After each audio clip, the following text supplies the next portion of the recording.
preempts the President Obama's visit to sub-Saharan Africa. As you well know, Africa is the second largest continent in the world and with a lot of potentials. Today we'll be looking at the significance of this visit, what it means to the Obama administration, and in fact what it also means to Africa. Joining me on my left is Francisco Bozano-Burns, a development expert who will be presenting some international perspectives in this conversation today. Hi. You're welcome. And to my right is a New York-based attorney, Ngozi Okaro, who will be also providing some interesting perspectives on this important thing, probably also bringing some gender issues into the mix. And seated next to her is Ernest Opong. Ernest Opong is the editor-in-chief of our Mandela newspaper, actually a newspaper that focuses essentially on Africans in diaspora in the tri-state area of New York, New Jersey, and Connecticut. Of course, of colonial history and the fact that Europe is in crisis, which has been the traditional kind of major pool for Africa, and it's affecting many of countries such as South Africa. And also because Africa is growing second to Asia, and the world economy would do well if the United States saw an opportunity to invest in Africa and cooperate in Africa and help this process of growth to become an even more effective one. And it would be also very good from a point of view of multilateralism and the emancipation and democratization of Africa, because it would introduce multilateralism in a world in which it's really China who is taking over. Well, like some of us know, the Obama administration just a couple of months ago released its policy towards Africa, what is called U.S. Strategic Partnership or Policy towards Sub-Saharan Africa. And most of them, the policy actually is anchored on 4 pillars: strengthening democratic institutions, trade and investment, and promoting opportunities for development and security issues.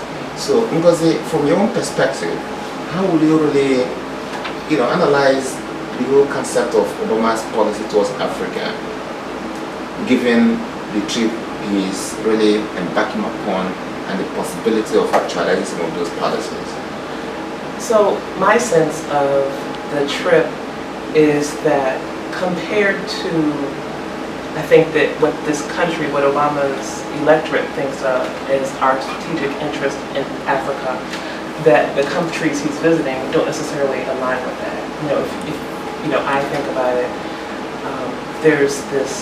if there's any money that's going to be spent by the United States government, it's going to be around terrorism and security. So, if in my mind, if his trip really represented what I think the people think the priorities are, it would be in Mali or in South Sudan or in northern Nigeria, any number of hotspots. And so I think that he is, really going out on a limb, reaching out, trying to say that there are some other priorities in going to these countries that don't necessarily pop to everyone's mind when we think of, the United States' interest in Africa. So I'm actually excited about the trip. Good. Of course, from the perspective of the journalist, how would you really assess the way the international media has really reflected Obama's visit when you compare it with maybe when he's going to visit China or going to visit other regions of the world?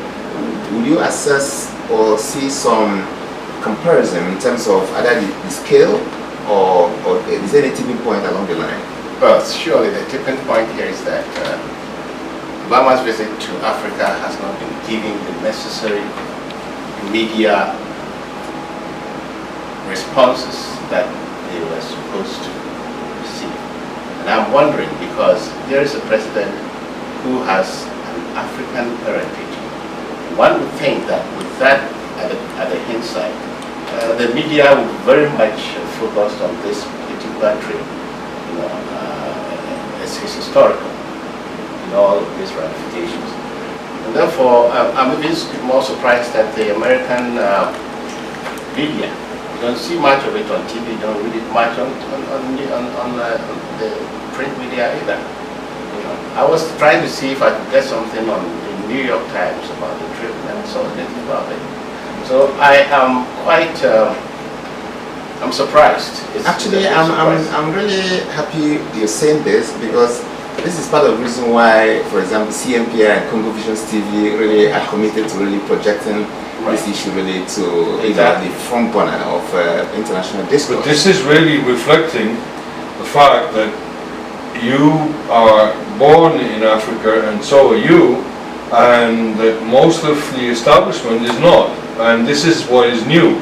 And this is where the opportunity lies for this resource of diaspora journalists and scientists and thinkers and politicians and lawyers and activists to be tapped by the US in order to establish greater proximity to Africa and take into account the new frontiers of growth that we have.